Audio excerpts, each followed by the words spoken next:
In our instance, we agreed to supply the attachment and the power for this system. They're not very heavy power users, obviously.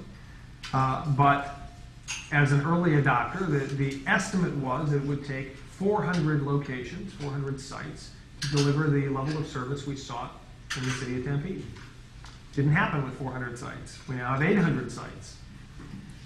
As a result, we also have twice as much power being used. So instead of spending $40,000 to $45,000 a year on power, we're going to be spending about $90,000 a year on power. Those little items that you happen to find out about if you move into this market, let others know. Because it's these lessons that we're all learning together that are very, very helpful for those in the future who will be going forward. Because most of us are not at conferences now talking about, gee, what happens when a cable supplier comes to your company? I don't think we're at conferences about what happens when a telephone supplier wants to come into your community. What happens when somebody wants to put in antennas for these beasts. This is an early technology. You're all either early adopters or contemplating being early adopters of it. And the lessons we can share will help us immensely in avoiding mistakes and in improving the technology and the supply, ultimately the supply of services to all of our communities. As a bit of a commercial, this, another call. Nope, it's a reporter. That one I won't take. It's not now. The commercial is, I'm standing here as the mayor of the city of Tempe, but, and in some ways getting credit for a lot of work by a lot of people. I feel somewhat like saying that between me and Hank Aaron, we get 714 home runs.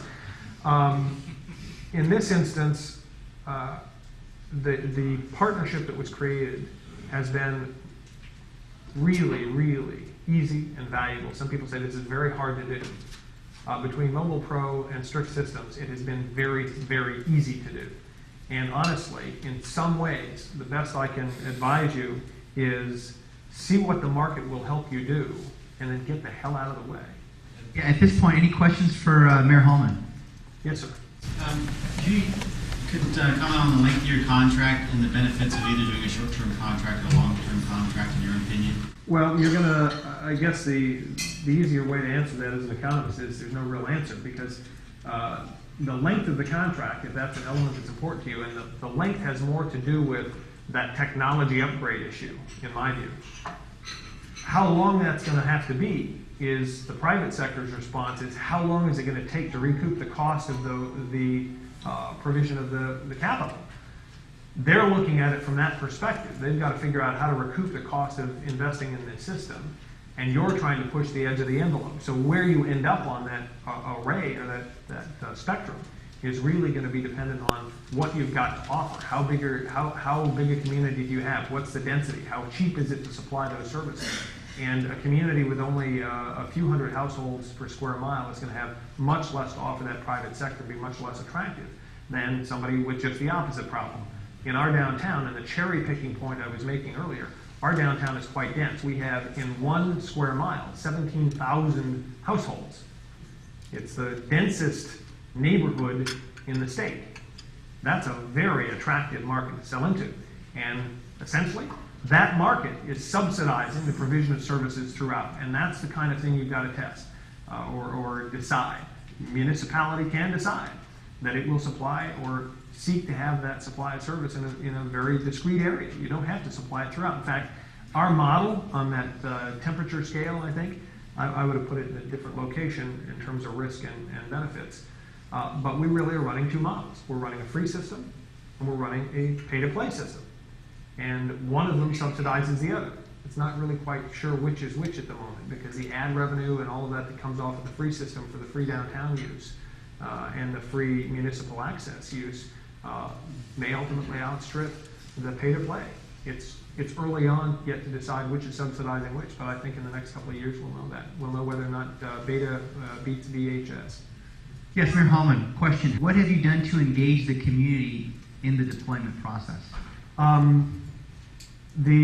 Probably primarily what we could do and did do was make as big a noise about what we were attempting to do as possible and get as much community input about the kinds of services that was useful to our service provider to understand what the customer base was interested in. Certainly, the second set of users is our municipal employees. How could that be useful in the field? What is the value of that? What cost savings occur as a result of that? Voice over IP and that ability as the technology comes along to replace these with a different style of phone, how much could that save? Those kinds of things all went into the mix. In terms of the broader customer base community, as we decided to go to the RFP with a private sector supplier, given the interest we had in even our little experimental area, we pushed the private sector partners to go out and talk to community leaders, talk to neighborhood leaders about what kind of service would be helpful so that they would be more likely to hit a successful niche in the market. So of course, with a private sector partner, you have to face one of the issues as a municipality is this service may not be supplied over some long period of time. We had, almost a decade earlier, had a very early iteration of this kind of technology, an early cell phone supplier that had previously attached to our poles. So in some ways, Strix and Mobile Pro had a little bit easy because we already had a number of locations that had been wired and set up to adopt exactly the kind of technology that was being supplied by Strix systems. Yes, sir. Some cities have seen the take rate much less than what was projected. So my question is this business model working in Tempe? And if it isn't, at what point do you expect them to become profitable? And then what happens if they don't become profitable? Well, since we're not the investor, our power pole or light poles were already there. I don't care all that much about whether or not they make a profit except for one purpose. If they stay in business, my community gets a series of services that it might not otherwise have. If they stay in business, they continue to act as a competitive check on the other suppliers of internet access. And that, for our community, has been a remarkably important piece. The last item that I think it affects for our community is our whole positioning, and we'll get into this in the next hour, about why we sought to be a digital city and what that has been and meant to us. And so it is important that they stay in business.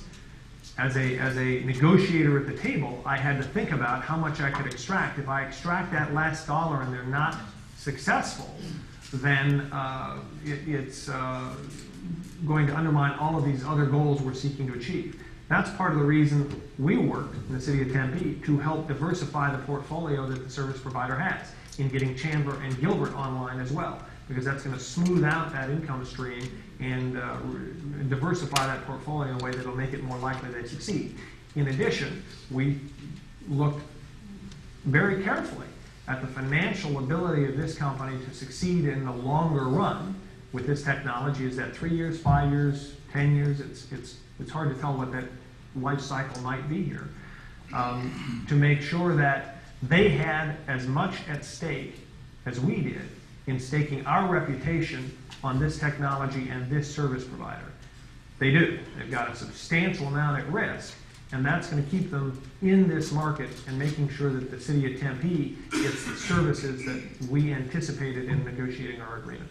Well, what happens if, like Ricochet, they go out of business? What happens if they go out of business? With a lot of poles with radios on them? We'll have a lot of poles with radios on them. They have some substantial value associated with them. There's always eBay. That's right. But honestly, most people, for those communities that have an onerous permitting process and a zoning process, if you ask the average Tempean, they couldn't tell you where these things are. They are across the city, these 800 sites, and they are nearly invisible. So the example of them sitting out here seems to be, kind of a large box. You put that up on a 35-foot pole, and among everything else that's in the air that we stopped noticing, they disappear. So I'd suggest to anybody who's got an onerous process, do what you can to create variances or whatever else you might need to do, because having this technology has been quite advantageous to us. Again, I won't discuss that.